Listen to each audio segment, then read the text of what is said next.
নওশাদ সিদ্দিকী এসছে, এই যে ভাইজান আমাদের প্রাণ নওশাদ সিদ্দিকী, ভাঙড়ের জনপ্রিয় বিধায়ক, তিনি কিন্তু চলে এসেছেন।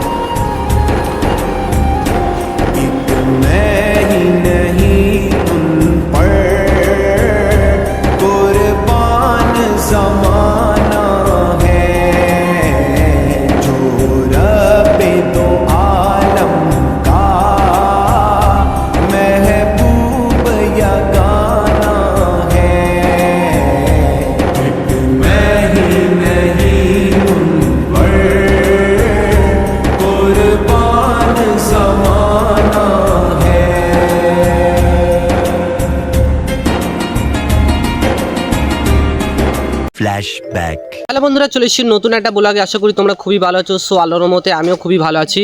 তো আজকে ফাইনালি কিন্তু বেরিয়ে পড়েছি। আপনারা জানেন যে নওশাদ সিদ্দিকী ভাইজান আসছেন ভাঙড় শেরপুর, মানে আমি যে গ্রামে থাকি ওই গ্রামেই আসছেন ভাঙড়ের বিধায়ক নওশাদ সিদ্দিকী। তো ওখানে গিয়ে কী হয় না আপনাদেরকে দেখাবো। আর যে জায়গাতে ভিডিওটা দেখছো ধীরগতিতে শেয়ার করো, কারণ নওশাদ সিদ্দিকী ভাইজান আমার এলাকা আসছে, খুবই একটা খুশির খবর।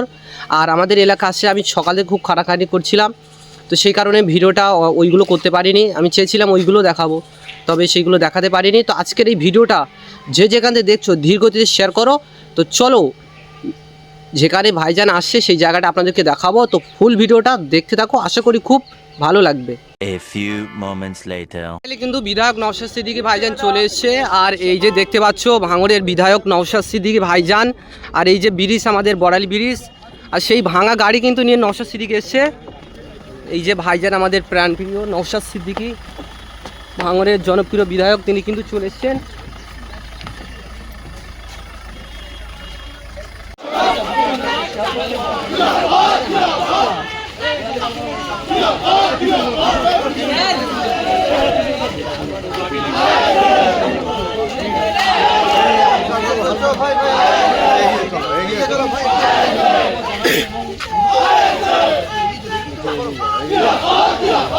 পড়ে যাবে,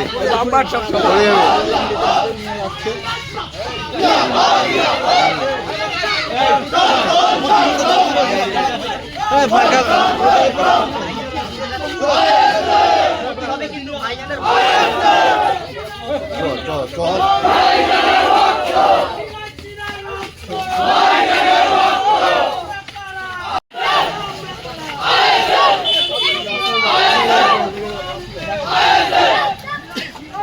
তবুও কিন্তু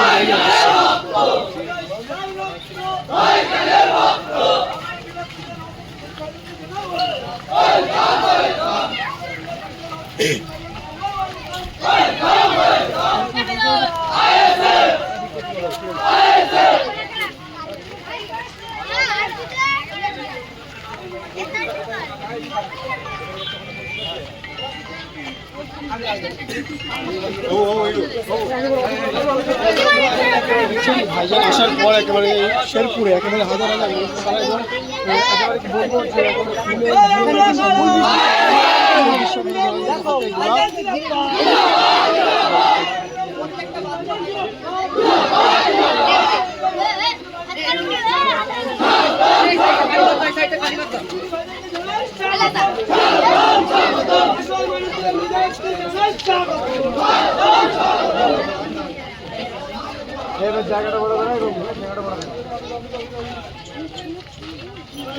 বড় কর না, পিছিয়ে পিছিয়ে আয়।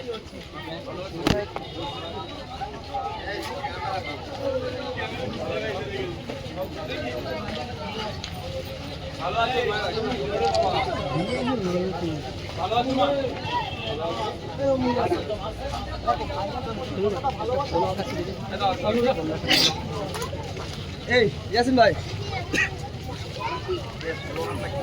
দিয়া তথ্য অনুযায়ী অন এন এভারেজ ওয়েস্ট বেঙ্গলে ৮,০০০ হয়তো রোহিঙ্গা আছে, তাই তো নাকি? তার মধ্যে শরণার্থী কার্ড ফার্ড অনেক আছে। দেখ আমি ওই বিতর্কে ঢুকছি না, কজনের কাছে কার্ড আছে না আছে ওটা ভারত সরকারের দেখার দায়িত্ব, পশ্চিমবাংলা সরকারের দেখার দায়িত্ব। কিন্তু শুভেন্দু অধিকারী বলছে কি ১.৫ কোটি রোহিঙ্গা আছে, আর ভারত সরকার বলছে সারা ভারতবর্ষে ৪০,০০০ আছে। তাহলে শুভেন্দু অধিকারী মিথ্যা কথা বলছে, পশ্চিমবাংলা সম্পর্কে মিথ্যাচার করছে। তাহলে অন্য এফআইআর করে জেলের মধ্যে রাখা দরকার ছিল না? কেন রাখেনি?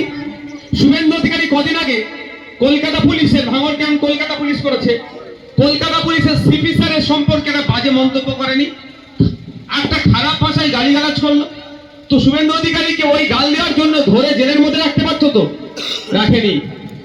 দিন রাত হিন্দু মুসলমানের মধ্যে যে ঐক্য, আমরা সম্প্রীতির সাথে আমরা বসবাস করেছি, সেটাকেও তারা নষ্ট করে দিতে চাইছে। আমরা একসাথে আজ উঠা বসা করছি, সেটাকে নষ্ট করতে চাইছে শুভেন্দু অধিকারীরা।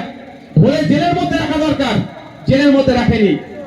কেন রাখেনি ভাই? একটা কথা বলি, মা আর বাপেরাও আছে, যতই হোক যে ছেলেকে জন্ম দিয়েছে, ছেলে যতই বিগড়ে যাক না কেন, দূরে থাকলেও ছেলের ভালো সবসময় আমরা চাইবো না?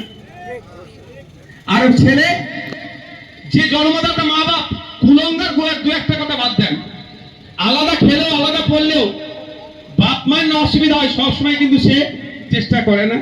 তো জন্ম হয়েছে বিজেপির গর্বে তৃণমূল, আর মনে হয় বিজেপির বিরুদ্ধে লড়াই করবে, একে কোনোদিন লড়াই করবে না। আর তৃণমূলকে জন্ম দিয়েছে বিজেপি, যাই করেন দেখবেন সব মাফ হয়ে যাচ্ছে। ওইদিকে পার্থবাবু চাকরি চুরি করেছে, জামিন পেয়ে যাচ্ছে। শুভেন্দু অধিকারী দিন রাত গালাগালি করছে, অকথ্য ভাষায় কথা বলছে, ওর বিরুদ্ধে মামলা হচ্ছে না। দিলীপ ঘোষ পেছনে লাথি মেরে বাংলাদেশে দাঁড়িয়ে দেওয়ার গল্প শোনালেও মামলা হচ্ছে না। বিভিন্ন নেতারা, এদের বিরুদ্ধে মামলা হচ্ছে না। কারণ কি? ওই জন্মদাতা বাপ আর ছেলের সম্পর্ক। তাই নতুন করে বলতে লাগবে না বিজেপি আর তৃণমূল আলাদা। তাই আমি ভরসা আপনাদের প্রতি আছে। 2021 সালে অনেক মিথ্যাচার করলো, আপনারা 1,21,000 ভোট দিয়ে, 1,09,000 ভোট দিয়ে আমাকে বিধানসভায় পাঠিয়েছিলেন, খাম চিহ্নকে 26,151টি লিড দিয়ে।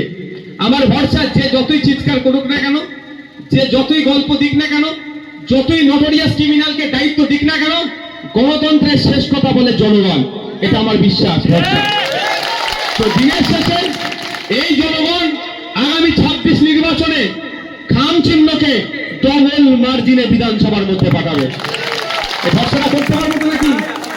মা আপনাদের মধ্যে ভরসা আছে তো নাকি? একদিকে আমার মন্ত্রিত্ব, টাকা, উল্টো দিকে মিথ্যা মামলা, ভয় দেখানো, সবকে উপেক্ষা করে বারবার আমি আপনাদের কাছে হেরেছি, আপনাদের দেওয়া ভালোবাসা, আপনাদের দেওয়া স্নেহতে। তাই আপনাদের বলবো যে ভরসাটা, যে স্নেহ ভালোবাসা দেন, সেই স্নেহ ভালোবাসা আশা করবো 2026 সালে খাম চিহ্নকে দেবে এবং নটোরিয়াস ক্রিমিনালকে জবাব দেব আমরা, যে ভাঙড়ের মানুষ শোয়েবের বিপক্ষে যায়। সারা রাজ্যের মানুষ যখন বিজেপি তৃণমূলের খেলাতে মশগুল হয়ে উঠেছিল, একদিকে শুভেন্দু অধিকারীকে দিয়ে কামড়ানো করা হয়েছে যে তাড়িয়ে দেবো, আর উল্টে অপরদিকে মমতা ব্যানার্জিকে দিয়েছে মলম লাগানো হয়েছে কি আমি তাড়াতে দেবো না। এই গল্পের মধ্যে আটকে রেখেছিল, তার বাইরে গিয়ে ভাঙড়ের মা বাপ, বাপ ভাই, বাপ বোনেরা দেখিয়ে দিয়েছে রাজ্যের মানুষকে। আজকে রাজ্যের মানুষ আফসোস করছে, যেখানে ছুটে যাচ্ছি, সে মুর্শিদাবাদ হতে পারে, মালদা হতে পারে, দিনাজপুর হতে পারে, পুরুলিয়া হতে পারে, বীরভূম হতে পারে, একটাই কথা, যে ভাঙড়ের মানুষ যে সঠিক কাজ করেছিল, আমরা ভুল কাজ করেছিলাম, ভাঙড়ের মানুষ যে সঠিক পথে আছে, সেটা আপনার কোথায় গেলে জানা যাবে? পুরুলিয়াতে, বাঁকুড়াতে, বীরভূমে। আপনারা যাবেন, গিয়ে বলবেন আমরা ভাঙড়ের মানুষ, ঠিক চাপড়ে বলবে ঠিক কাজ করেছিলেন। যদি 10টা নওশাদ সিদ্দিকী তৈরি করতে পারতাম, এই অরাজকতা বন্ধ করে দিত।